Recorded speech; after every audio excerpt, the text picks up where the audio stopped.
Muy bien. Nos quedamos el tema. ¿Qué tema? ¿9? ¿Cómo que 7? El 10 avanzamos, no, el 9 avanzamos. ¿No? ¿O no? No, el 10 no lo vamos a hacer porque el 10 no vamos a hacer ahorita. Este es el 11. Vamos a hacer el 11 y el 10, pero que empezamos el 11. Vamos a hacer el tema 9, ¿pues? Que es cirugía ambulatoria, ¿se acuerdan? Apaga la luz de atrás, por favor. Bueno, te voy a dar primero las primeras noticias de los residentes que me han contado que se están renunciando, varios residentes de varias especialidades, no solamente R1, ¿no? Bueno, yo digo, la medicina siempre va a ser difícil. El aprendizaje de la medicina va a ser difícil. Prácticamente esto que ustedes están haciendo es como la antesala realmente de lo que va a ser la medicina, la vida del médico después. Ahorita muchos se ríen, aquí no todo en chacota. Pierden su tiempo. El tiempo que tienen ustedes para estudiar y aprender bien las cosas es acá. Allá van a pulir mucho de los conocimientos que ustedes tienen. Y una de las cosas importantes es la actitud. Justamente ahora vamos a hablar de un tema que es importante. Dos temas, ¿no? Que están relacionados. Yo lo puse este tema primero que el otro porque me parece que este tema debe ser primero que el otro, ¿no? El otro es intrahospitalario, ¿no? Es el intraquirúrgico, ¿no? Hablamos del prequirúrgico, el intra y el post, ¿no? Ya todo lo que hablamos anteriormente es para el pre, ¿no? O sea, llevar al paciente en las mejores condiciones a una cirugía. Bueno, ya en el intraquirúrgico nosotros tenemos que saber ciertos procedimientos básicos que un médico general tiene que saber y tiene que estar preparado. El médico, al final, ¿cómo se lo mide? Se lo mide por las competencias que el médico sabe hacer. Por ejemplo, un médico que no sepa suturar una herida, ¿está bien? Un médico que no sepa controlar una hemorragia, ¿está bien? Un médico general que no sepa intubar a un paciente, ¿está bien? No, está mal, es un incompetente. Un médico general que no sepa hacer una reanimación cardiopulmonar es un incompetente. Un médico general que no sepa tener un parto es un incompetente. Un médico general que no toma atención a su paciente es un incompetente. Un médico general que no sepa hacer una hidratación adecuada para un paciente es un incompetente. Y obviamente el título todos lo tienen, pero la competencia no todos lo tienen. La competencia solamente van a tener aquellos médicos que vean que se capaciten en estas competencias. Cuando hablamos de los instrumentos básicos y procedimientos básicos de cirugía que se deben saber y conocer, tenemos el uso de instrumentos precisos puede ser la diferencia entre el éxito y el fracaso de una intervención quirúrgica, ¿no? Por ejemplo, yo tengo que hacer una toracotomía para parar la hemorragia que está dentro del tórax de un paciente que llega a emergencia, pero no tengo el finoquieto. Podré hacer la incisión, la apertura del tórax, pero no tengo el separador que me va a dar el espacio para que yo pueda meter compresas y parar esa hemorragia o pueda hacer una cirugía, una resección pulmonar o tratar el vaso que esté sangrando, ¿no? Por eso que esto es importante, los instrumentos son importantes. Este es el caso de una paciente que lamentablemente murió, ¿no? Ustedes deben haber escuchado el caso, creo que fue en 2020. No, fue más antes. Bueno, chica bastante joven, ¿no? Una modelo, cochabambina, y ahí dice claramente, esto es sacado del periódico, ¿no? Murió por hemorragia interna, perforación de la arteria. ¿Qué pasó? Le estaban haciendo una liposucción y accidentalmente, bueno, no accidental, porque hay una cosa que es incidental y otra que es iatrogénica, ¿no? Y otra cosa que es accidental. Para hacer la liposucción usan estas varitas así largas, ¿no? Que van introduciendo la grasa, ¿no? Obviamente un gordito así como yo puede tener problemas, no pasa nada. Y también hay que ver otro detalle importante. La pared muscular no de todas las personas es la misma o es la misma. De las personas que hacen algún tipo de actividad física, la pared es más gruesa. De otros, más delgada. Y evidentemente acá, cuando uno no tiene la práctica necesaria, obviamente con este instrumento la perforaron el riñón y le causaron un trauma renal grado 5. ¿Ya? Eso yo lo sé porque soy un cirujano de emergencia. Un trauma renal grado 5 es mortal, porque se ha lesionado el hilio de la arteria renal. Y obviamente en ese momento vamos a tener cambios en el paciente, signos de shock, palidez, taquicardia, hipotensión, que rápidamente el anestesiólogo se dio cuenta de esto y le dijo al médico que abra al paciente y que controle la hemorragia. Pero si el médico no tiene la competencia de hacer una laparotomía y parar la hemorragia, porque este cirujano que operó a esta paciente no era cirujano plástico. ¿Qué se necesita para cirujano plástico? ¿Quién quiere ser aquí cirujano plástico? ¿Usted? Ya. Y lo van a hacer si es que ustedes obviamente hacen todo lo que tienen que hacer. ¿Y qué es lo que tienen que hacer ustedes? Salir médico, luego salir médico a hacer residencia en cirugía general, que son 3 años, creo que Brasil es un poquito menos, 2 creo que es, y después pueden saltar a la subespecialidad. Aquí es 3 años, hacen un año de ASO, así que van a trabajar acá, van 4, y luego van a hacer la subespecialidad en cirugía plástica. Ningún cirujano plástico puede ser cirujano plástico si no ha sido cirujano general primero. Y justamente por esto. ¿Cuál fue el desenlace de esta paciente? La paciente, lamentablemente, murió. La dejaron en una clínica de guardia, la dejaron en una clínica por acá y ahí nos animaron los ciudadanos a entrar, pues ya ha hecho 2 paros a la paciente, dijeron que traiga sangre. Hasta que la sangre llegó, la paciente ya no había, ¿no? Y aquí está la familia de la paciente, ¿no? Obviamente, los médicos implicados en esto son una enfermera y un médico que no era un cirujano, que no era cirujano, un pseudo cirujano, que obviamente escapó a Estados Unidos porque tenía nacionalidad americana. Es un médico que salió acá, era mi compañero de la universidad. Y era un buen estudiante. ¿Qué creen ustedes? Tenía muchos defectos en muchas cosas de la vida. ¿Cómo aprendió él a hacer cirugía plástica? Él trabajaba de médico general en un centro de estética. Y en este centro de estética captaban pacientes para cirugía plástica y venían unos argentinos y operaban. Y él ayudaba a los argentinos. Creo que 6 meses después que les ayudó, una vez el vuelo se quedó, no llegaron por un problema que hubo. Venían de Argentina y ellos a operar acá. Y entonces el médico le dijo a la dueña de la clínica: yo lo puedo operar, yo ya sé cómo operan ellos. Y le dijo: bueno, opere. Y él empezó a operar. Y empezó a operar, iba bien. Y él no se capacitó nunca, sino que aprendió empíricamente. Y eso es lo que sucede cuando nosotros aprendemos en la vida las cosas empíricamente. Cuando no aprendemos las cosas con una base científica. ¿Y qué es la base científica? Cuando vos aprendés algo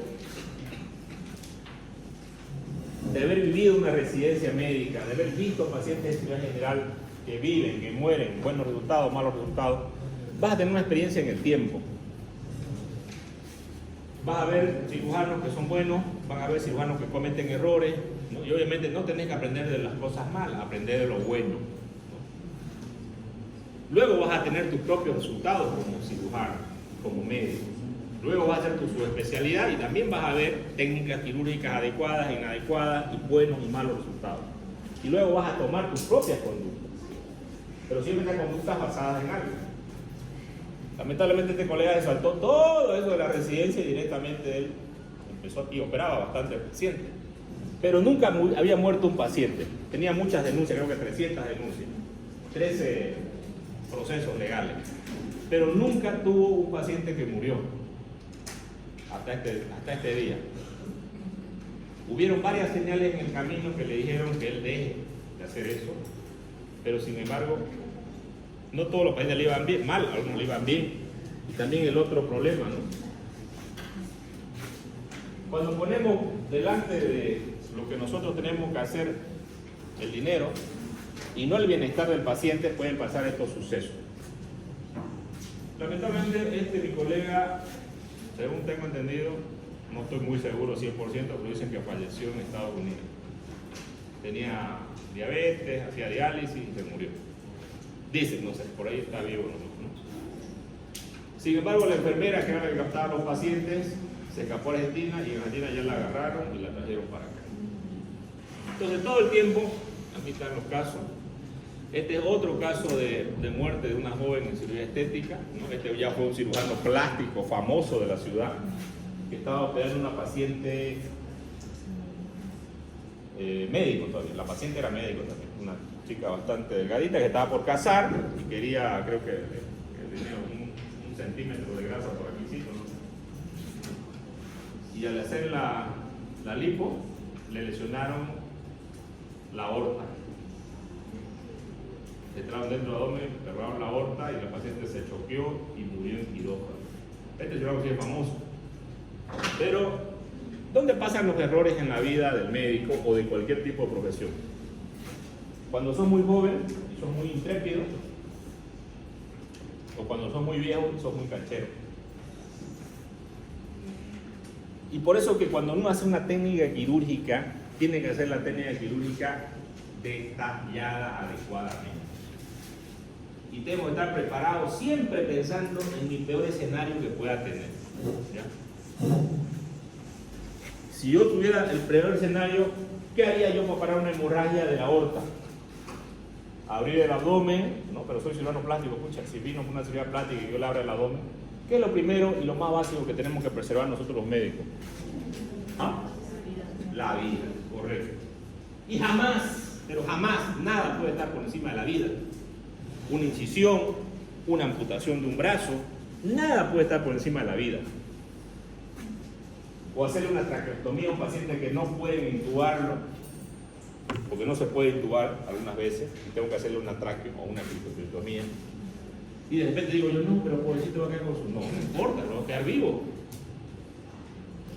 Cuando un paciente se somete a una cirugía, pueden haber los peores escenarios. En estos escenarios que ustedes están viendo acá, que son pocos, pero en estos dos escenarios los médicos no supieron actuar. En uno, había un médico que no estaba preparado. Era un pseudo cirujano plástico, un pseudo, era así médico general, ¿no?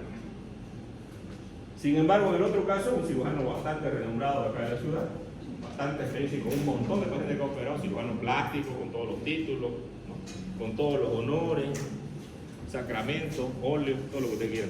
Una patada, ¿no? Lleningo de plata. Sin embargo, a nosotros nos valoran por nuestros resultados. Nadie va a hablar nunca de los aciertos que ustedes van a hacer como médicos. Siempre van a hablar de sus errores. Por eso que los médicos no debemos tratar de equivocarnos lo menos posible. ¿Y por qué nos equivocamos? Porque no seguimos muchas veces los pasos. Este es otro caso. Y ya entrando en el tema, los procedimientos quirúrgicos básicos se han hecho desde la antigüedad, ¿no es cierto? Y estos procedimientos básicos, algo importante es seguir la técnica y tener instrumentos y materiales que ya varias civilizaciones lo hicieron, lo practicaron, los hindúes, los chinos, los egipcios, ¿no? Lo hemos visto en detalle. Bueno, yo siempre pongo cosas de libro, ¿no? Después no digan Verástegui dice, ¿ya? No es Verástegui, es el libro, ¿ya? Verástegui no es nadie, ¿no? El libro. En esta civilización dejó la constancia de la principal instrumento, fíjense, es la mano del cirujano. La mano. El tacto de los órganos, de las adherencias, es muy importante para el cirujano. Hay cirugías que son imposibles para los instrumentos, pero no para la mano de un cirujano experimentado. El otro día me llama un colega, hace unos días, me llama, me dice, ¿será que te puedo prestar un caso? Que mi hijo, él es cirujano, pero ya no se dedica mucho a la cirugía, se dedica más a la política. Mi hijo operó un paciente, su hijo cirujano, con un coloproctólogo, y bueno, hizo una sigmoidectomía, estaba liberando adherencias, y él agarró el electrobisturí para liberar las adherencias. Para hacer adherenciolisis, que es la liberación de adherencia, siempre se hace con la tijera de Metzenbach, nunca con el electrobisturí. Por un simple principio básico. ¿Por qué se forman las adherencias? Por un proceso inflamatorio. Entonces, en un proceso inflamatorio, ¿será que yo puedo agarrar el electrobisturí? No. Y otro pequeño detalle. Cuando usas el electrobisturí puede pasar la conductividad por esa adherencia hasta el intestino y lo puede necrosar. otro pequeño detalle. Cuando te saltas las cosas y no haces las cosas adecuadamente, pasan complicaciones, errores, ¿no? Y en este caso lo que pasó fue que el intestino, el yeyuno se perforó.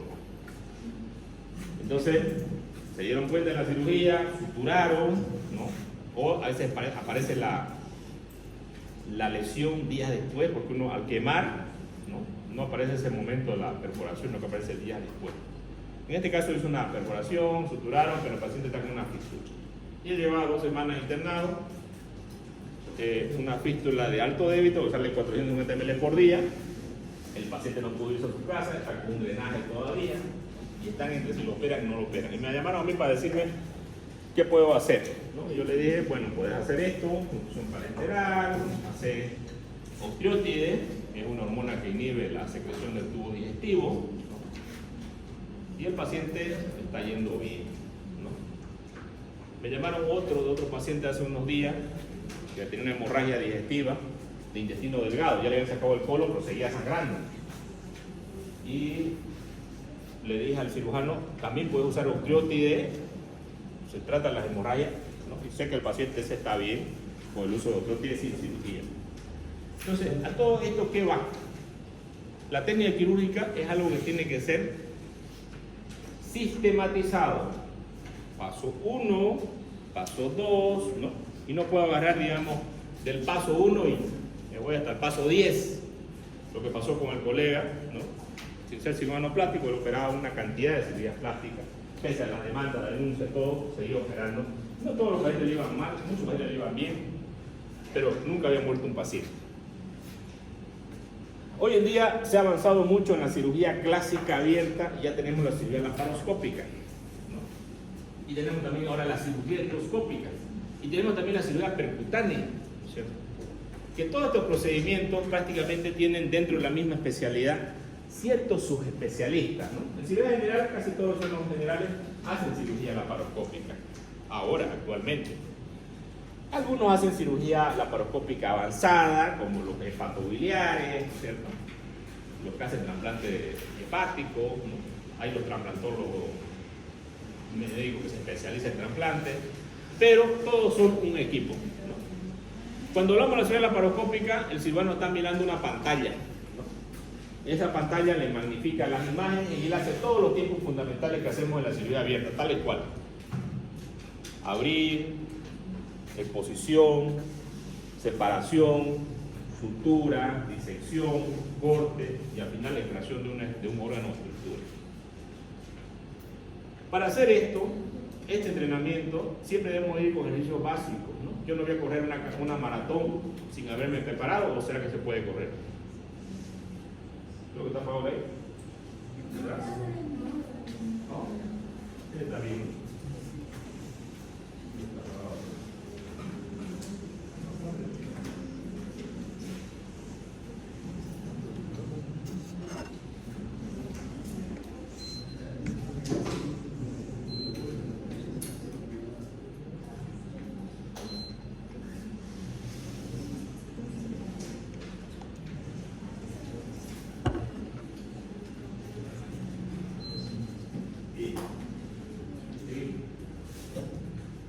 ¿Qué es lo que yo requiero?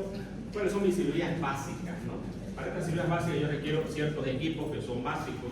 Por ejemplo, una curación, ¿será que tengo que saber hacer una curación? ¿Como médico general? Claro. Una curación menor y una curación mayor, ¿tengo que saberla hacer? Claro que sí. No tengo que ser un especialista para hacer una curación. Equipo de cirugía menor, equipo de venodisección. ¿Qué es la venodisección? Es canalizar una vena, ¿no? En un paciente que está, no se puede colocar una bránula, yo puedo hacer una denudación venosa y colocar un catéter dentro de la vena para ayudar a los pacientes bloqueados, por ejemplo, ¿no? Equipo de traqueostomía. ¿Será importante saber hacer una cricotriotomía y traqueostomía de emergencia? Sí. Cualquier procedimiento que sea de emergencia, yo lo tengo en la emergencia, un cirujano ahí, ¿no? En la emergencia puede haber cualquier médico, pero si el médico está capacitado puede realizar este procedimiento. Un equipo de pleurostomía, que es la colocación de un tubo de tórax, ¿no? Que es algo bastante sencillo, simplemente hay que practicarlo, ¿no? Ya con otros alumnos lo hemos practicado en costillas de cerdo. con ustedes también lo vamos a practicar de esa forma. Equipo de bloqueo y punción lumbar, ¿no? Para hacer anestesia raquídea o toma de muestra de líquido cefalorraquídeo. Hacer una laparotomía, que es abrir el abdomen en una situación de emergencia. De repente estoy en Roboré y tengo que un paciente que tiene un trauma abdominal, yo abro el abdomen y puedo empaquetar el abdomen con compresas y mandarlo al paciente empaquetado para que deje de sangrar. Eso es algo sencillo, básico, que un médico general también tendría que hacerlo en una situación de emergencia. Equipo de toracotomía, ¿no? Abrir un tórax para parar la hemorragia de la cavidad torácica, también sería algo importante de saber hacer. Bueno, ¿qué tiene el equipo de curación? Tiene ciertos instrumentos y materiales que ustedes tienen que tener, ¿no? Aquí están las características, esto está en el libro, ¿no? Un mango de bisturí número 3, hojas número 11 o 15, tijera Litauer de 14 centímetros, tijera Lister de 14 centímetros, Brickman de 23, tijera de mayo, ¿no? Todo tiene que estar completamente esterilizado. Cuando yo uso este material tengo que tener guantes estériles, ¿ya? Pinzas hemostáticas como la pinza Hafter, Rochester, la pinza Gel, son pinzas muy importantes y yo voy a tener que utilizar en estos materiales. Material complementario, una riñonera, que es una bandeja tipo riñón, por eso se llama riñonera, un frasco de lidocaína para hacer la infiltración, ¿no? Jeringa de 2 ml, jeringa de acepo, que es una jeringa más grande para irrigar la herida, ¿no? Franela de metal y una compresa de campo hendido, ¿no? Que es un campo penetrado, también se llama, ¿no? Cuando hablamos de campo hendido.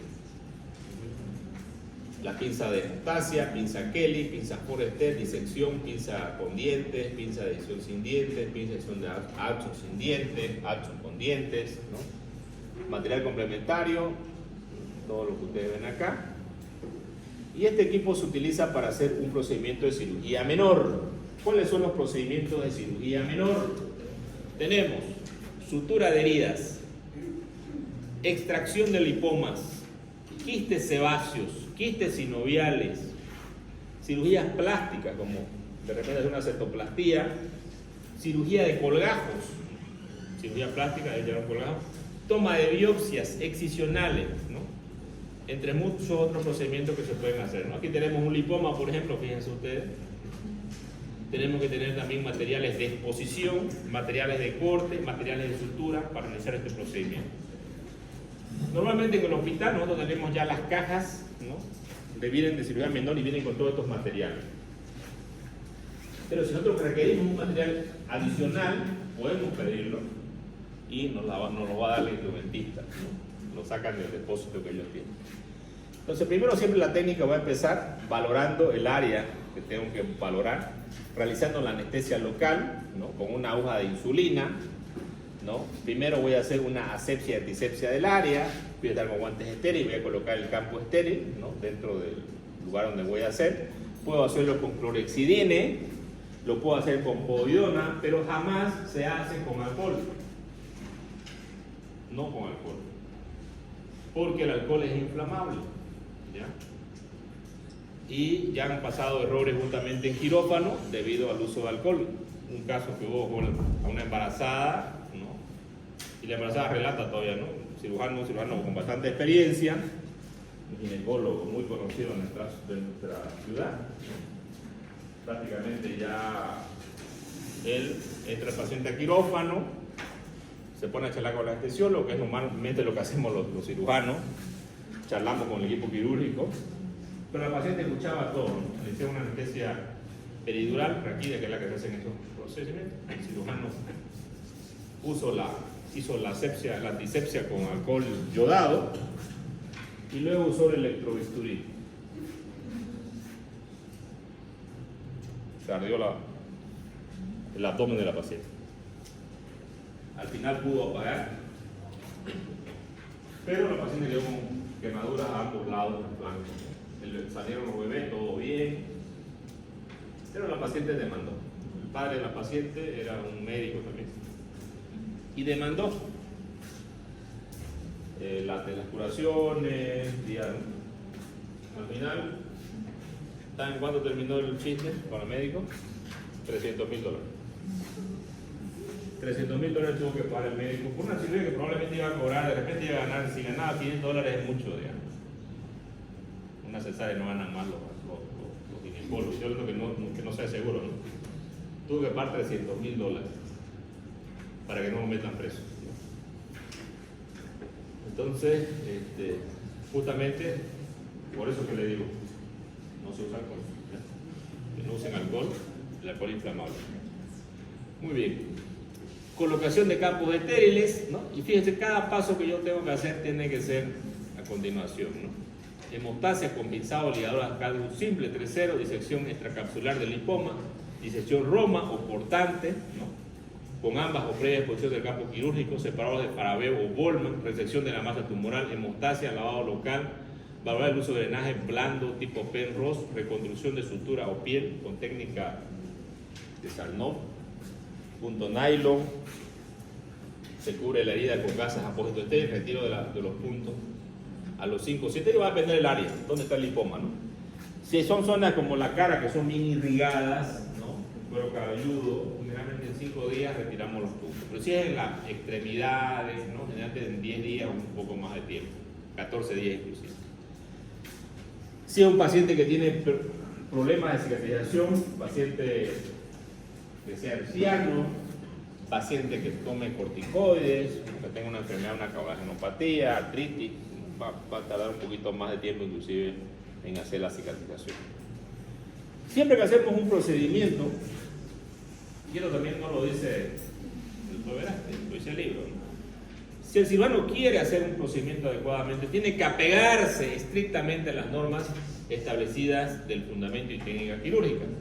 ¿Cuáles son las complicaciones que pueden haber? Hemorragias y hematomas, infección, celulitis, absceso, dehiscencia de la herida, de la sutura, lesión de estructuras anatómicas locales anexas. Por ejemplo, un médico una vez me llamó y me dice, tengo una paciente que tiene un lipoma, me dice, acá, ¿no? Una paciente joven.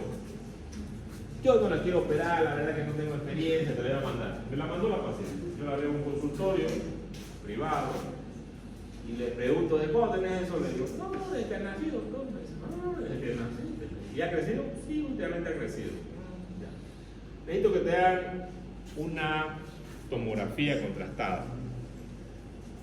Sin embargo, a esta paciente le había hecho una ecografía, una ecografista famosa aquí en la ciudad. No voy a decir su nombre, pero una ecografista famosa.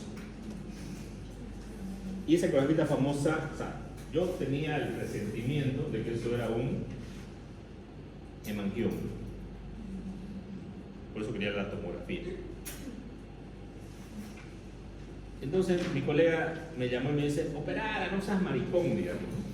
O sea, no tengo miedo de operar a ningún paciente, digamos. Nunca he tenido, jamás. De verdad que nunca he tenido miedo. Ni el paciente más grave, ni nunca he tenido, jamás he tenido miedo. Sí tengo respeto.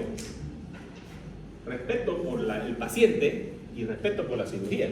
Y el cirujano que no respeta una cirugía, por más menor que sea la cirugía, puede tener complicaciones. Entonces me llama y me dice, no seas maricón, operarla. Le digo, si no se hace la toma, no le voy a operar. No, ya, está bien, no te preocupes que yo la voy a operar, que no seas, sos cobarde, que no sé qué. Un día salía yo al hospital japonés tranquilo, ya había visto a mi paciente que había operado, y una llamada, ¿no? Y una voz asustada en el teléfono.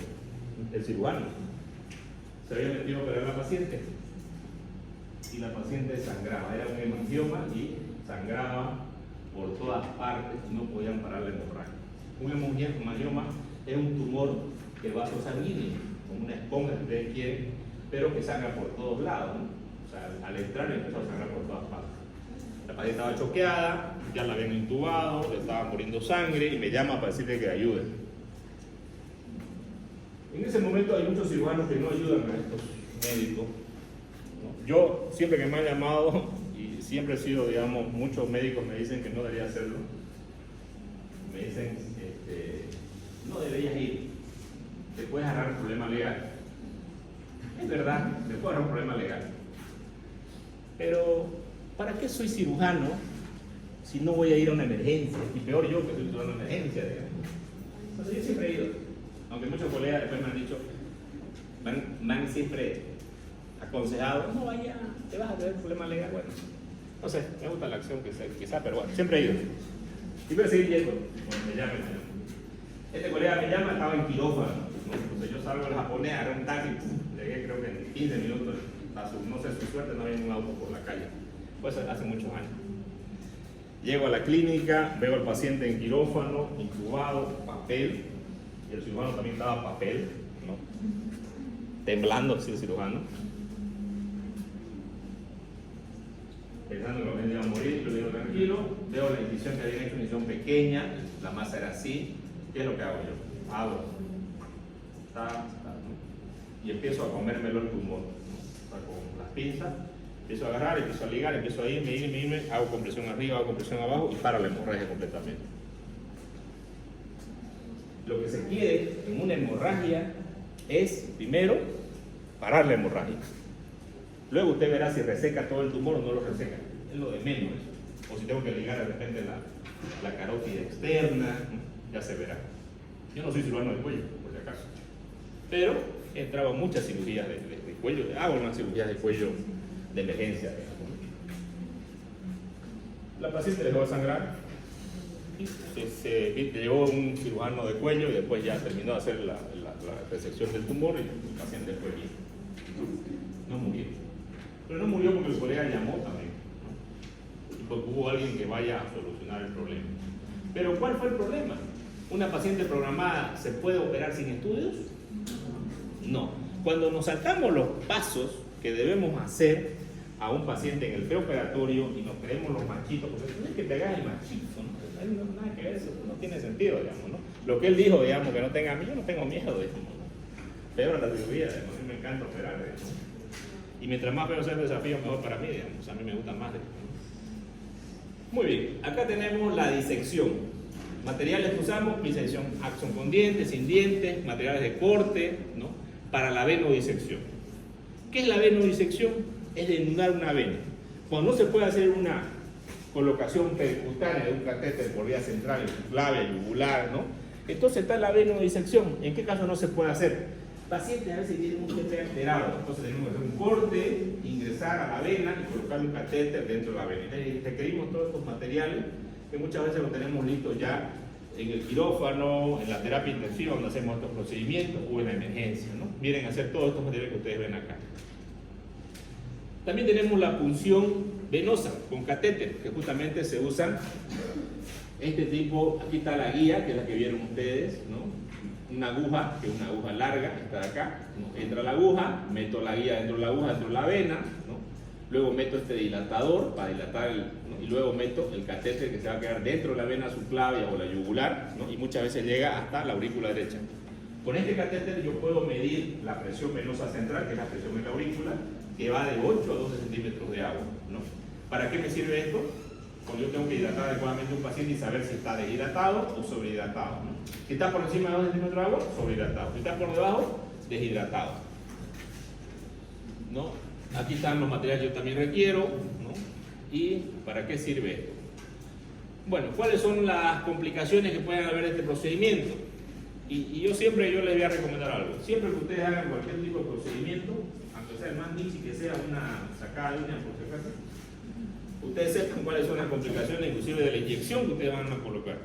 Y obviamente ustedes estén preparados para esa complicación.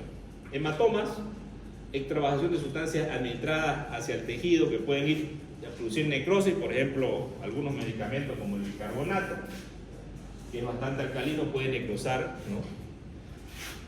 Infección, que esto es muy común cuando no tenemos las normas asépticas adecuadas. Yo tengo que usar barbijo, tengo que usar una bata, ¿no? Tengo que usar guantes estériles, un campo quirúrgico, y tengo que hacer un ambiente que sea estéril. No lo puedo hacer, por ejemplo, en la emergencia donde está todo contaminado, ¿no? Tengo que llevarlo al paciente a un ambiente estéril. Tromboflebitis, ¿no? Que es la infección de las venas. Catéteres largos, se puede producir hidrotórax o embolia séptica, ¿no? ¿Qué es el hidrotórax? Muchas veces el catéter entra dentro de la vena, pero al final la perfora, y al perforarla va a pasar líquido a la pleura, ¿no? Mi jefe de cirugía tórax decía: verás que han hecho un suerotórax allá en medicina, vaya a poner un tubo de tórax. Entonces eran pacientes que estaban en un catéter y que estaban dando medicamentos supuestamente por el catéter de la vena, pero no estaba en la vena, el catéter había atravesado la cara posterior de la vena y estaba todo entrando la pleura, ¿no? Bueno, esta es la venodisección. Vamos a ver aquí un pequeño video de una venodisección pediátrica de la yugular interna.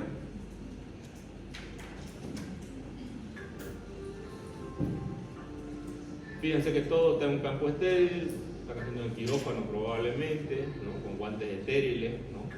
Importante identificar los puntos anatómicos, ¿no?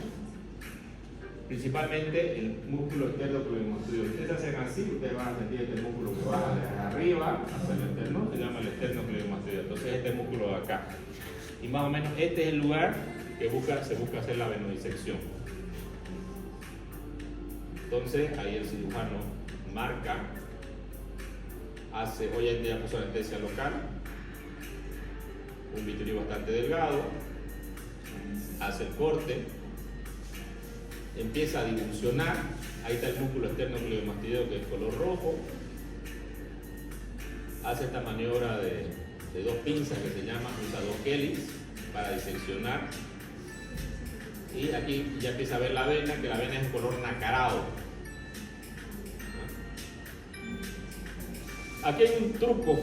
Cuando uno ve la vena, fíjense, aquí está latiendo, uno jala esto y la vena se jala hacia arriba, ¿no?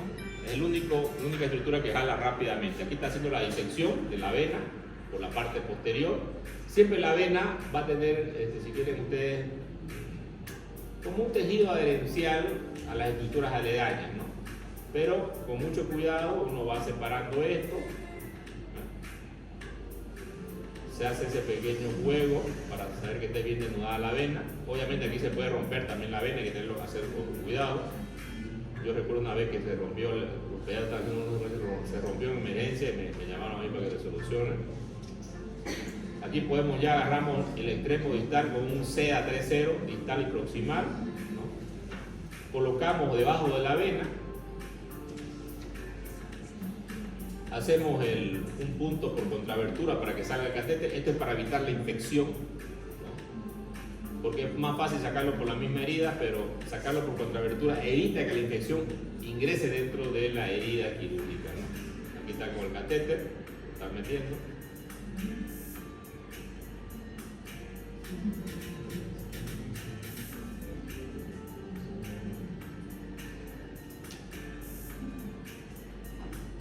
Siempre vamos a ligar el extremo que viene de la cabeza hacia abajo, ¿no? El otro extremo va a quedar abierto, es el extremo que va hacia el corazón. Y es donde vamos a meter el catéter. Siempre hacemos 3 nudos.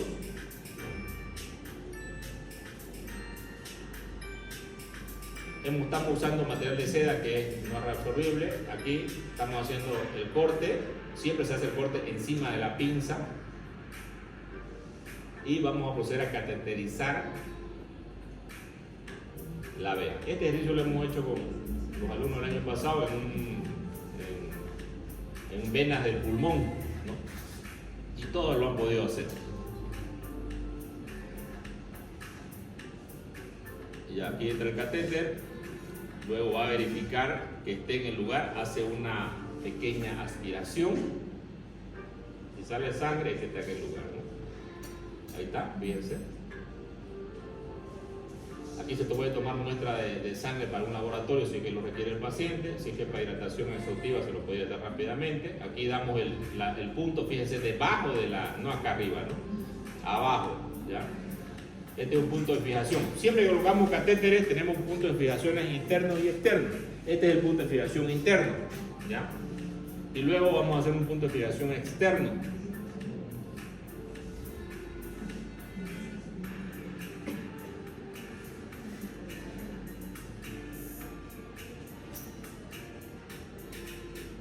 Luego esto acá se cierra, aquí tiene unas aletas el catéter, que se da un punto con nylon 3.0.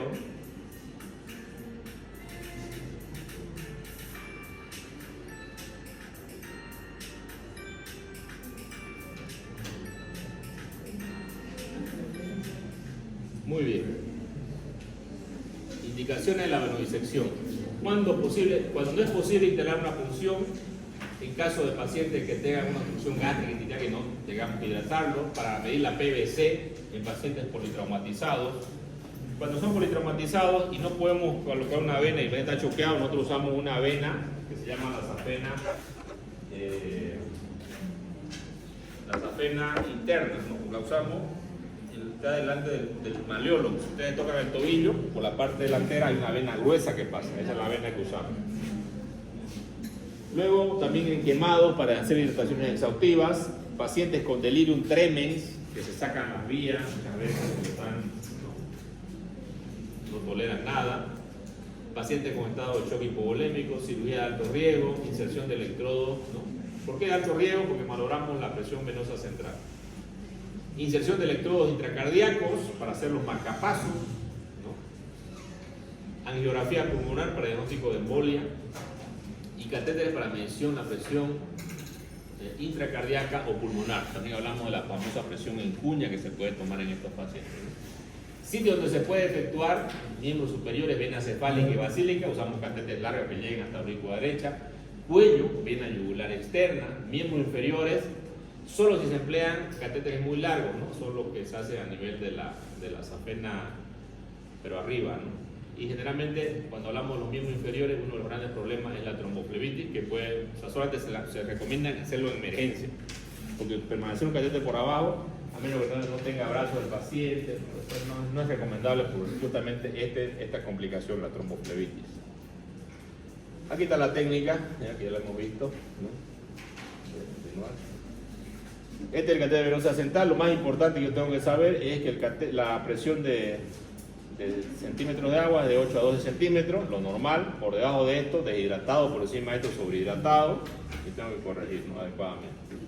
Aquí está, ¿no?, donde es el lugar que buscamos la safena interna. Aquí son los lugares de punción que vamos a buscar la yugular, aquí arriba. Aquí podemos buscar justamente ahí la basílica acá, en el surco deltopectoral, la cefálica, ¿no?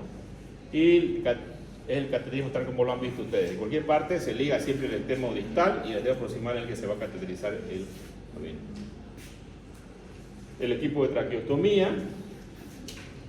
La incisión de traqueostomía es una incisión siempre horizontal, se va a entrar a liberar los músculos, separar los músculos, ¿no?, o diseccionarlos hasta llegar a la tráquea. En la tráquea se va a hacer un corte, ¿no?, en forma de U, en forma de H, ¿no?, si tiene una ventanita, pero para que entre esta cánula de traqueostomía. ¿Qué número se usa? Normalmente dependiendo del paciente, si es mujer, 6, 6 y medio, ¿no?, si es hombre, 7, 7 y medio, 8 inclusive, dependiendo del tamaño de la tráquea. ¿Por qué es importante saber el tamaño de la tráquea? Porque si usted pone una cánula muy delgada, el paciente le va a producir hipercapnia. Si pone una muy gruesa, no va a poder entrar en la tráquea y puede usted producir un trauma del árbol traqueobronquial que es mortal, ¿no? Prácticamente usted lo mata al paciente, porque no se puede sufrir el trauma, ¿no? Se fractura, neumotora bilateral, el paciente se muere rápidamente en minutos o horas. ¿Cuánto dijo que era en hombres? 7, 7 y medio, 8, inclusive hasta 9, depende, ¿no? Hay unos tacuarudos grandes, los alemanes.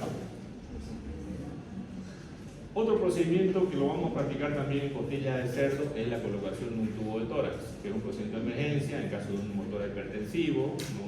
Y todo médico tiene que estar listo para hacer una colocación del tubo de tórax. Luego, ¿dónde va el tubo de tórax? Va siempre a un sello de agua, ¿no? Ya sabemos por qué es el sello de agua. También tenemos el Pleurovax, que es un sistema para colocar aspiración negativa, ¿no?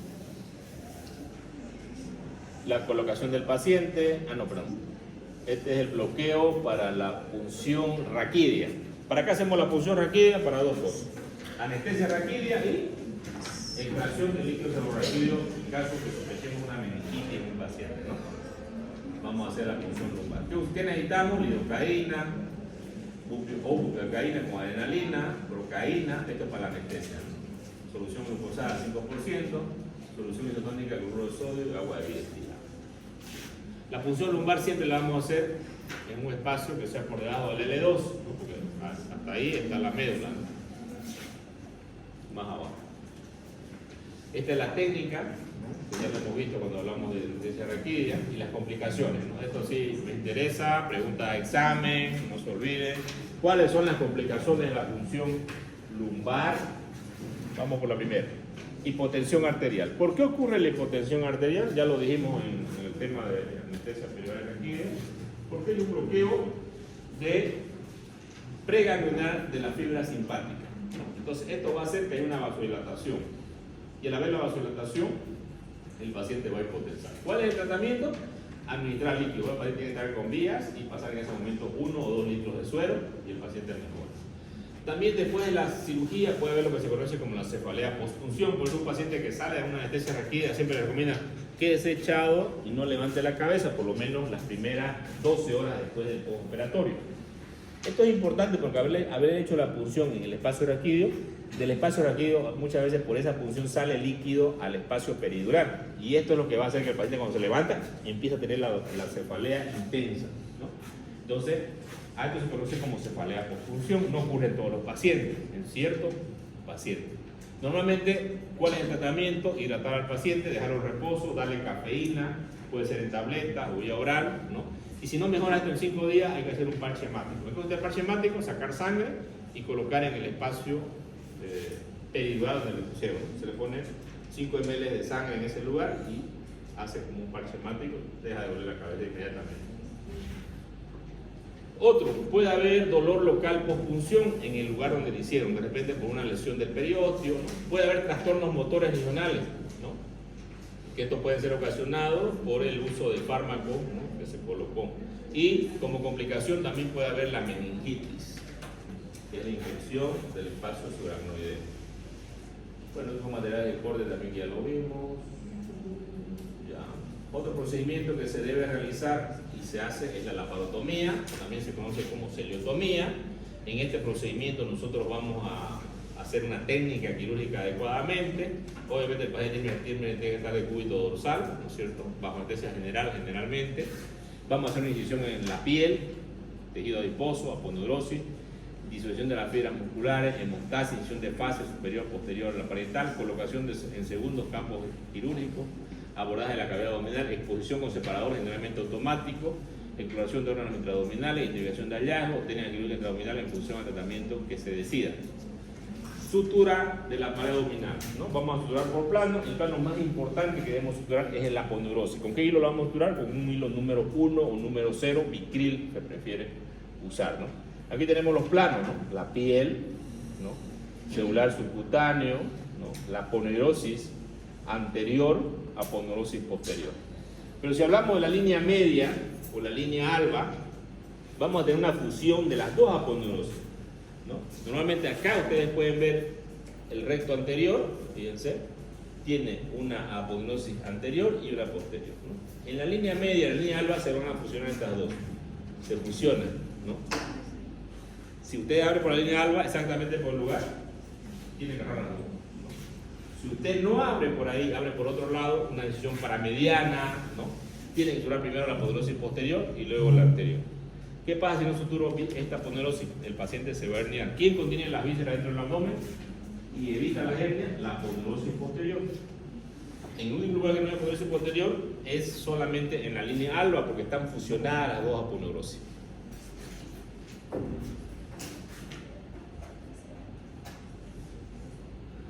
Acá un poco la técnica de un libro de maestras de cirugía. Fíjense cómo se abre la piel, la separación, ¿no? Y cada uno vamos por pasos, ¿no? Una incisión mediana supraintraumbilical. Fíjense cómo agarra el cirujano el bisturí, cómo abre con los tejidos, ¿no? Va abriendo, va separando, corta la aponeurosis, después usa tijera de mayo para cortar la aponeurosis, nos mete los dedos para no lesionar los órganos que están abajo. Luego, para suturar, aproxima bien los bordes que están adecuadamente y empieza a aproximar con puntos de suture continuo. También puede hacer suture continuo anclado con este tipo de sutura. También tenemos otros tipos de puntos, ¿no? Por ejemplo, este punto de Knox, fíjense ustedes que agarra, ¿no? La aponeurosis, da la vuelta, sale por otro lado, sale por la piel, ¿no? Un punto bastante grande. cierre de la piel, ¿no? Con punto surgido continuo, surgido simple, surgido anclado, ¿no? Siempre ser simétricos cuando hacemos los puntos, entre borde y borde, entre punto y punto. También se puede hacer la sutura con cinta adhesiva, ¿no? O se la puede hacer con sutura mecánica para piel. También tenemos los procedimientos para hacer una laparoscopía, que normalmente lo que vamos a hacer es en el ombligo colocar lo que se conoce como una aguja de Beres. Esta aguja de Beres ponemos un poco de aire y llevamos hacia arriba con estas pinzas backup, levantamos el ombligo, está anestesiado el paciente obviamente. Funcionamos, cuando vamos a pasar la ponderosis, aquí tiene un tope la aguja, ¿no? Va a empezar a entrar el líquido dentro de la cavidad. En ese momento abrimos la llave y aquí conectamos el CO2 para que el CO2 entre dentro de la cavidad abdominal. Si nosotros fuéramos, si este cuarto fuera la cavidad abdominal, por ejemplo, no tuviéramos un techo, nosotros fuéramos los intestinos, tuviéramos un techo encima de la cabeza así, ¿ya? ¿Qué es lo que hace el CO2? Hace que esto se distienda, entonces hay un techo y yo puedo mirar la profundidad del abdomen y puedo identificar las vísceras que están dentro del abdomen. Ustedes aquí pueden ver el intestino, por ejemplo, ¿no? Podemos ver el hígado, la vesícula, todo lo que nosotros querramos. Sin neumoperitoneo, ¿podemos hacer una cirugía laparoscópica? No. ¿Por qué se usa CO2?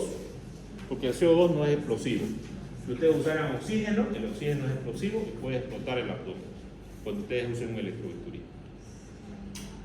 La toracotomía, que es otro procedimiento importante que uno debe saber hacer, tenemos la posterolateral o toracotomía universal, donde vamos a poner al paciente de cúbito lateral, ¿no? Cortar las fibras musculares, tenemos los músculos intercostales internos, ¿no? Normalmente tenemos un lugar que va a ser a nivel de la cuarta costilla hasta llegar a la pared.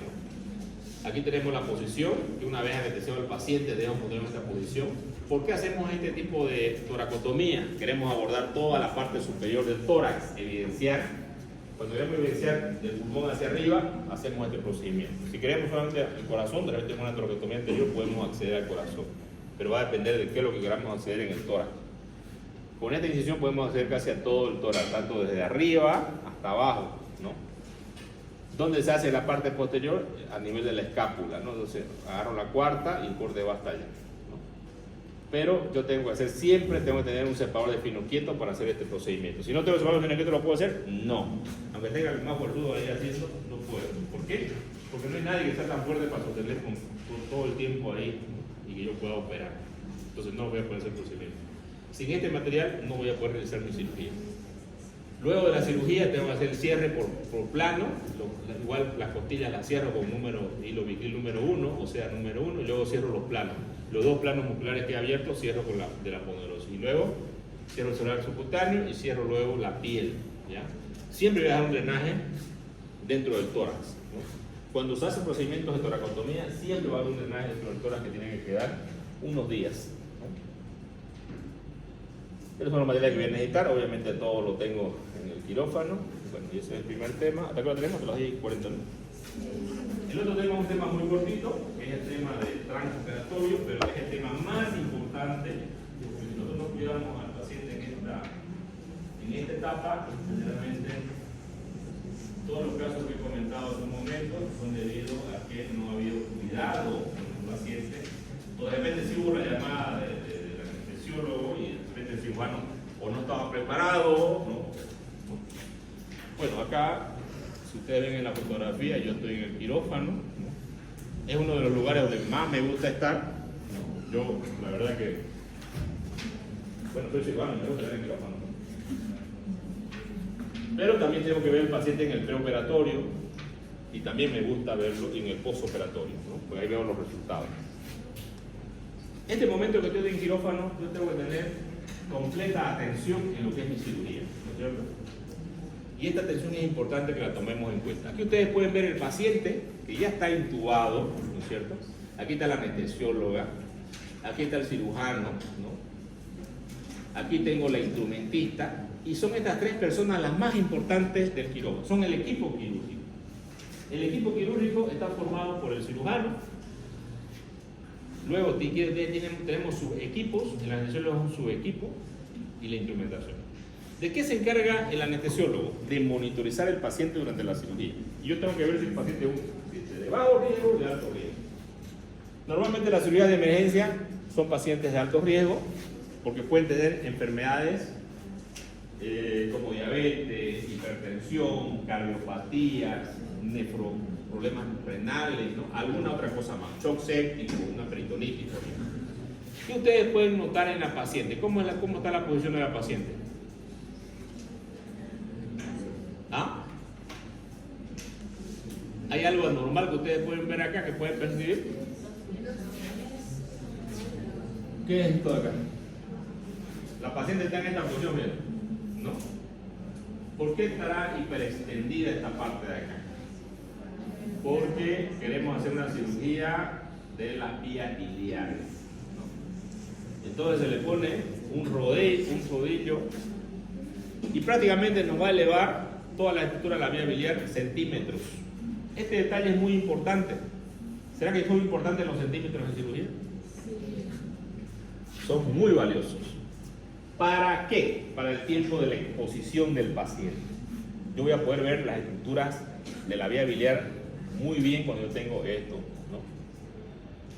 Bueno, ¿qué es lo que debo valorar yo en el paciente que está anestesiado? Debo tener un control respiratorio, ver si el paciente tiene permeabilidad respiratoria, ¿no? ¿Qué significa esto? Que yo pueda realizar una intubación orotraqueal. Luego de esto debo valorar la frecuencia respiratoria del paciente, también la administración de oxígeno que el paciente requiera y la ventilación asistida a través de una mascarilla por cánula endotraqueal, ¿no? Meterle un tubo dentro de la tráquea. Siempre antes de esto voy a hacer una preoxigenación, mascarilla AMBU, que la debo hacer. También aparte del control respiratorio, debo tener el control circulatorio. ¿Y cómo valoro esto? Aquí ustedes pueden ver claramente el llenado capilar. Normalmente de 2 segundos valoro la frecuencia cardíaca, la frecuencia del ritmo, la presión arterial, el llenado capilar y también importante la temperatura corporal. Un paciente que esté frío probablemente no está perfundiendo adecuadamente los tejidos, ¿ya? Y si yo tengo un llenado capilar 3-4 segundos, probablemente también en los riñones está así, en el cerebro está así, en el corazón está así, ¿no? Y obviamente esto puede repercutir en todo el paciente. Por eso es importante valorar. Un paciente hipotenso es un paciente de tempo perfundido. Un paciente taquicárdico o bradicárdico es un paciente que está hipoperfundido. Lo otro que debo valorar es el control neurológico del paciente. Y para valorar el control neurológico del paciente tengo que valorar estado de conciencia, escala de coma de Glasgow, diámetro de las pupilas. Algunos de los medicamentos que usamos en el paciente, como el fentanil, por ejemplo, los opiáceos, van a producir miosis, ¿no? Cuando ha habido un suceso en la cirugía y el paciente ha hecho un paro cardíaco por choque hipovolémico, lo que ustedes quieran, yo reanimo, sale del paro y yo veo el diámetro pupilar que está bastante grande y no responde al reflejo fotomotor, probablemente estoy hablando de que un paciente está con muerte cerebral. Si no tiene reflejo consensual, que es colocar una gasa y que el paciente parpadee, está con muerte cerebral. Sin embargo, este reflejo fotomotor y reflejo consensual no puedo yo determinar, decir ya está muerto, con muerte cerebral. Tengo que esperar que haga una evaluación el neurólogo y le haga un encefalograma. Luego tenemos los reflejos osteotendinosos, que son de las extremidades distales, para ver el reflejo a nivel de la media, ¿no? Es importante dentro de la cirugía manejar todo lo que son los líquidos administrados y egresados del paciente. El líquido administrado del paciente va a ser el líquido que va a entrar por las vías periféricas, ¿no? Las venoclisis, ¿no? Los sueros, por la vía central. Y lo que va a salir del paciente va a ser lo que va a salir por la diuresis. Pero también en la cirugía, si es una cirugía de abdomen, de tórax, el líquido que sale hacia afuera, si es una hemorragia, un sangrado activo, el angiólogo va a estar mirando constantemente, ¿no? O como esta paciente que lo operaron y le hicieron una perfusión de la aorta, ¿no? De pronto el angiólogo no ve sangre, pero ve hipotensión, ve taquicardia, ve bradicardia y ve paro cardíaco, ¿no? ¿En cuánto tiempo una persona puede morir con una lesión de aorta? En 5 minutos, o probablemente menos. Pero si actuamos en 5 minutos, en menos de 5 minutos puedo abrir el abdomen y parar la hemorragia, ¿o no? Y sí, digamos, podría ser y podría ser que no también. Porque el cuerpo, al hacer una hipotensión, ¿no? Normalmente va a hacer que se coagule la sangre y hay un tapón dentro de la aorta. Pero normalmente el anestesiólogo va a meter líquidos. ¿Cuál es el tratamiento para el shock hipovolémico hemorrágico? Control de hemorragia y reposición de volumen. Si ustedes hacen control de hemorragia, que es lo primero, lo van a tomar al paciente. Si no hacen control de hemorragia, pues te va a morir. Sencillo, facilito, ¿no? Y fue lo que no hicieron a la paciente, pues probablemente el anestesiólogo le dio más líquido y chao paciente, más rápido se fue, ¿no? Aquí tenemos una hoja de llenado de anestesia que usamos en el hospital japonés, en los pacientes del hospital japonés que operamos. Todos los pacientes que se operan en el hospital japonés tienen esta hoja de llenado. El anestesiólogo llena esta hoja donde aquí ponen los signos vitales, está por horas, ¿no es cierto? La frecuencia cardíaca, la presión arterial, pues se va en esto, ¿no es cierto? Aquí también mide el diámetro pupilar del paciente, aquí coloca los ingresos, que sean en líquido, que están midiendo por hora, 1000, después 500, después se le pasó 200, ¿no es cierto? Aquí hace un balance de lo que se le colocó al paciente de la cirugía, tanto de los ingresos como los egresos. Aquí están los medicamentos anestésicos de su son, en este caso fue una anestesia peridural, ¿no? Luego acá firma el anestesiólogo, ¿ya? Que es importante la firma, el nombre del paciente, y esto va, en caso de que haya un problema médico legal, esto tiene que ir a una auditoría, a un juicio médico, lo que ustedes quieran. ¿Y cuál es el mejor abogado de un médico? Su historia clínica, ¿no es cierto? Si el médico no llenó bien, no escribió bien, entonces todo lo que escriben mal ya saben dónde van a ir. Esta es la parte posterior. ¿Qué hacemos? Tenemos pacientes de bajo riesgo y de alto riesgo. El paciente de alto riesgo tiene que estar mejor monitorizado que el de bajo riesgo, ¿no es cierto? Por eso es de alto riesgo. Control circulatorio, control respiratorio, control neurológico y control de líquidos y electrolitos. ¿Los electrolitos son importantes? Sí. ¿Cuál de todos es el más importante de todos cuando vamos a meter a un paciente anestesia? ¿El sodio o el potasio? Digamos que es una pregunta de examen. El potasio, ¿por qué? ¿El potasio bajo o el potasio alto? El potasio bajo. Cualquiera de los dos, pero el bajo es peor que el alto, ¿no es cierto? El potasio bajo, cuando yo le voy a hacer un relajante muscular, va a bajar más todavía y el paciente puede entrar en paro cardíaco. ¿Ya? Y el potasio alto, en un paciente que no lo tenga alto, también puede llevar un paro cardíaco y yo tengo que bajarlo, ¿no? Entonces, ese electrolito, ¿ustedes pueden entrar a quirófano sin ese electrolito? No. ¿Se puede entrar sin saber cómo está el sodio en el paciente? Tampoco. Pero el más importante es el potasio, ¿no? También tenemos el magnesio y el calcio, que también tienen papeles importantes. Cuando hablemos del manejo del líquido electrolito, vamos a valorarlo también. Muy bien. ¿Qué es lo que yo tengo que medir en el momento de control respiratorio de alto riesgo? Obviamente, como es de alto riesgo, necesito otras mediciones más, aparte de las normales. Valorar la diuresis, presión arterial constante, entonces se le pone un catéter arterial al paciente dentro de la arteria radial y constantemente se va a medir la presión arterial en el monitor. Tengo que saber la capnometría del paciente, tengo que saber la presión arterial, la frecuencia cardíaca y aparte de eso, el paciente tiene que estar con una vía central. Tengo que medir PVC y también tengo que medir presión en cuña. Cuando es de alto riesgo, las tres cosas que van a aumentar en el paciente son la presión venosa central, la presión en cuña, la línea arterial, ¿ya? No se olviden, el paciente de alto riesgo necesito mejor monitorización del paciente. En un paciente de bajo riesgo no necesito meterle una hasta la vena pulmonar, ¿no? Ni de repente presión venosa central. ¿Y cuáles van a ser los pacientes de alto riesgo? Aquellos pacientes que sean evaluados con un Goldman 3, ¿no es cierto? Goldman 3 para arriba son pacientes que tienen más cuidado. Dentro de una cirugía, ¿debo valorar la gasometría? En pacientes de alto riesgo, sí. En pacientes de bajo riesgo, no. Porque los pacientes de alto riesgo son más fáciles de descompensar. ¿Y qué me mide la gasometría? Me mide los gases en sangre. Si el paciente tiene acidosis, alcalosis, acidosis leve, acidosis moderada o acidosis grave. ¿Qué patologías tienen acidosis grave? Pacientes con shock hipovolémico, pacientes con peritonitis y shock séptico, ¿no? Pacientes que tengan acidosis respiratoria, aquellos pacientes que tengan problemas respiratorios, cirugía de tórax, trauma de tórax, ¿no? Un paciente que tenga asma, por ejemplo, ¿no? Esos son pacientes que pueden tener acidosis respiratoria. Fíjense que todo en cirugía es una cadena de sucesos que debo hacer, así como la vida, digamos, del estudiante, del médico, ¿no? O sea, Cuando vos haces las cosas mal, pues te vas a caer nomás, te vas a despatarrar más allá, ¿no? O sea, tenés que hacer las cosas bien. ¿Ya? Bueno. La pletismografía, que es la medición de la amplitud de los pulsos de la onda, ¿no?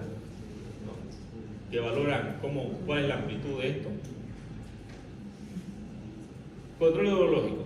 En esto ha habido problemas a nivel mundial porque hay pacientes que, o sea, para todo hay una dosis, ¿no es cierto? Bueno, a mí me gusta tomar un café en la mañana, tomo siempre un café, con cucharita de agua y le pongo miel. Esa es mi dosis. Cuando tomo eso estoy tranquilo todo el día, digamos, ¿no? Pero cuando tomo más, alguien por ahí me invita, ¿no quiero café? Bueno, más allá, voy donde mi suegra, ¿no quiero café? Pues. ¿Qué pasa? Después estoy con todo. Y justamente la dosis de los anestésicos es importante. ¿Qué pasa si hay una dosis inadecuada del anestésico al paciente? El paciente va a sentir la cirugía o inclusive va a recordar la cirugía. Hay pacientes que tienen lo que se conoce como un estrés postraumático post-cirugía.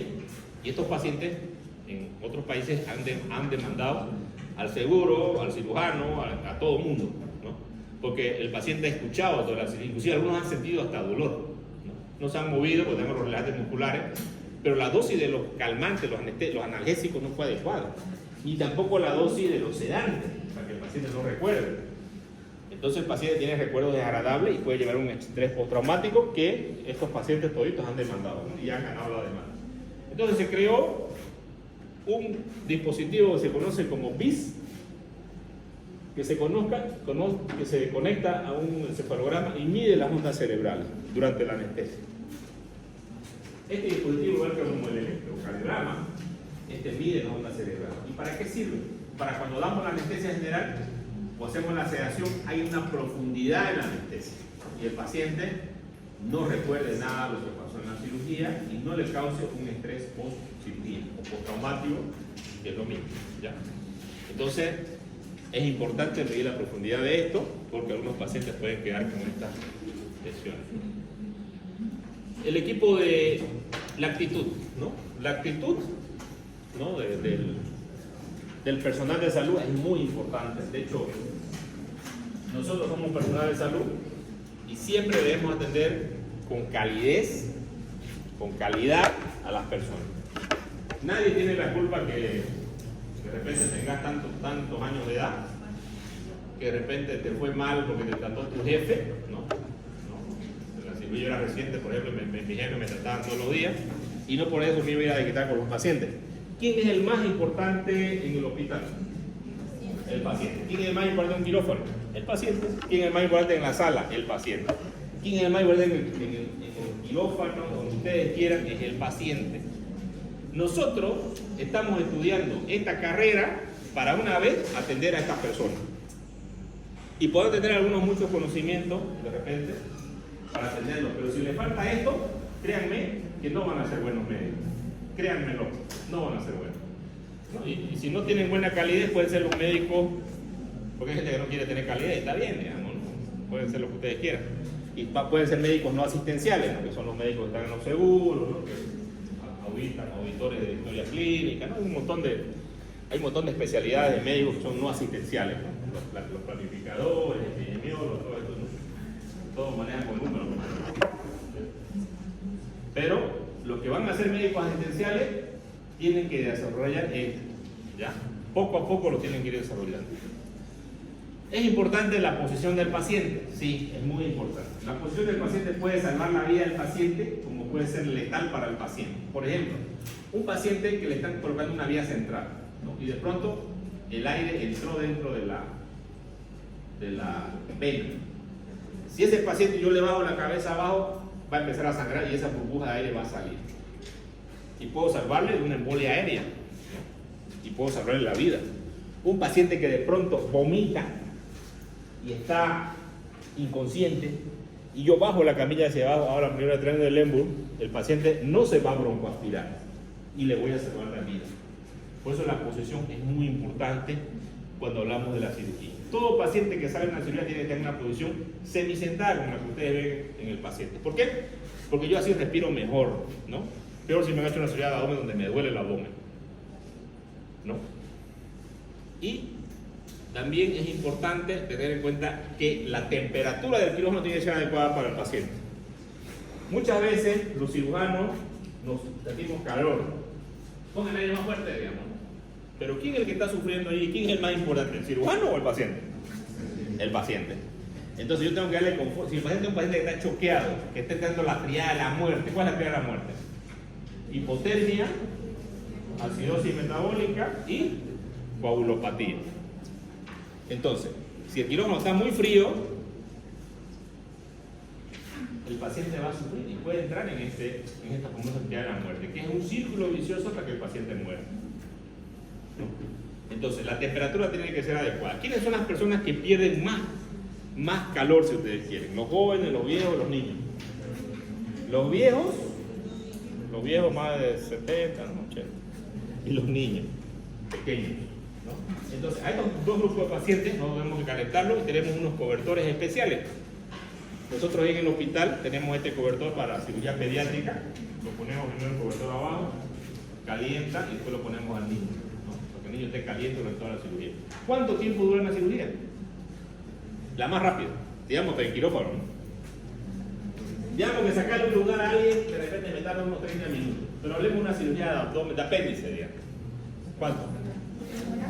2 horas, 1 hora. Hablemos de una cirugía grande, de colon. Una resección de colon, colotomía. 3, 4 horas. Una cirugía más grande puede durar 6 horas, ¿no? Hay cirugías que duran 12 horas. Hay cirugías que duran 24 horas. Y en esas cirugías que duran mucho tiempo, ya el cirujano probablemente está tan cansado del equipo quirúrgico que muchas veces tiene que hacer cambio de equipo quirúrgico, ¿no es cierto? Normalmente nuestras cirugías grandes duran entre 3 a 4 horas máximo, ¿ya? No duran más, 2 horas y media, va a depender de la experiencia del equipo. Ese tiempo el cirujano tiene que estar parado, ¿no? Sin comer, sin orinar. No puede orinar ahí. ¿Puede comer? Tampoco. ¿O puede? No puede. Pensando en el paciente, ¿no? De repente alguien nos está llamando por ahí, su mujer que dice, no, ¿dónde está? Que no sé, no llega. ¿Y dónde está? Mi mujer. ¿Será que cree que estoy operando? ¿Por ahí cree que no estoy operando? Videollamada. No se puede contestar, ya estoy operando, no puedo contestar, estoy en quirófano. Bien. Algo que es importante, pregunta de examen, y siempre digo que es pregunta de examen, y siempre le pelan. ¿Ya? Espero que no le pelen ustedes. ¿Nosotros debemos lograr la diuresis? Sí. La diuresis es lo más importante que debemos lograr en un paciente. Pero, si usted me dice, valoro la diuresis, ya, pues, ¿y cuánto es la diuresis normal? Le digo yo. ¿Será la diuresis normal en todos nosotros, la misma? ¿En qué varía? Varía en el peso del paciente. Entonces, esto no se olvide, pero no se olviden, no para ahora, no se olviden aquí para nunca, digamos, ¿no? La diuresis horaria es de 0,5 a 1 ml kilogramos peso hora. Si yo peso 100 kilos, tendría que orinar entre 50 a 100 ml. Si orino menos de 50 ml, oliguria. Si no orino nada, anuria. Si orino más de 100 ml en 1 hora, oliguria. ¿Ya? Mientras el paciente esté en quirófano, esta medición es muy importante, se la va a valorar el paciente. Peor en aquellos pacientes que están más de 1 hora en cirugía. Cualquiera de ustedes, ¿qué creen que podría pasar si ustedes están echados en esta cama, ¿no? Y constantemente están ahí durmiendo? ¿Se van a tener algún problema? 3 horas. Y no se mueven. Normalmente, ¿qué es lo que hace nuestro cuerpo cuando dormimos? ¿Por qué nos movemos? ¿Por qué nos movemos? Tenemos receptores de presión que el cuerpo va a mandar para que no tengamos úlceras o escaras. Entonces, eso es importante tenerlo en cuenta en pacientes que van a estar sometidos a cirugía de un periodo más allá de ti. Durante mi cirugía, yo tengo que tener en cuenta este pequeño cuadrito, que también es pregunta de examen. El paciente puede tener trastornos a nivel de cardiogénico, hipovolémico o microvasogénico, ¿no? Que hablamos del shock neurogénico, ¿no? ¿Cuáles son los problemas cardiogénicos? Taponamiento cardíaco, infarto, arritmia y miocarditis. Cuando hablamos de hipovolemia, déficit hídrico, déficit plasmático y déficit de sangre. Si hablamos de déficit hídrico, yo no entiendo la cantidad de líquidos necesaria al paciente. En un paciente que está con el abdomen abierto va a perder líquidos, ¿no? Solamente por estar abierto el paciente, ¿no? Déficit plasmático, un paciente que esté con una hemorragia o que esté con, por ejemplo, una ascitis, ¿no? Una ascitis por una cirrosis. Y ese paciente lo hago y ese líquido acítico sale para afuera. Ese líquido acítico es rico en proteínas. Entonces, ese paciente en el torrente sanguíneo va a tener un déficit plasmático. ¿Y qué tengo que hacer yo? Administrar albúmina o plasma. Si no, el paciente, ¿qué va a hacer? Va a haber un colapso vascular. Si hablo de un paciente con shock hipovolémico, abro el abdomen, mucha sangre, el hígado sigue sangrando constantemente, o la chica esta del riñón sangraba, nadie paró la hemorragia. Episodio final, la muerte del paciente. Control de hemorragia, episodio final, salvaron al paciente. Pero obviamente, un factor importante ahí en esto, ¿cuál será? El tiempo. No es lo mismo parar la hemorragia de 30 minutos que en una hora, ¿no? ¿O es lo mismo? No, obviamente va a tener un mejor paciente ustedes en una hora para tener un paciente. Cuando hablamos del problema microvasogénico, shock neurogénico, shock séptico y shock anafiláctico. ¿Puede haber un shock neurogénico en quirófano? Sí. ¿Puede haber un shock séptico? Sí, los pacientes que andan con peritonitis, ¿no? O una infección. Y el shock anafiláctico es debido a un medicamento que el paciente se le coloca en la cirugía, puede hacer un shock anafiláctico y el médico tiene que estar preparado. Para todo este tipo de shock tengo que estar preparado. ¿Qué tratamiento le hago al shock neurogénico? Vasoactivo. Tratamiento para el shock séptico, vasoactivo. Tratamiento para el shock anafiláctico, adrenalina. Adrenalina. ¿Ya? Y puedo usar también corticoides, ¿no? Las complicaciones transoperatorias, si me aparece cualquiera de estos cuadros acá arriba, va a ser hipoxia tisular, disfunción hemodinámica, estado de shock, disfunción respiratoria. ¿Qué es la disfunción?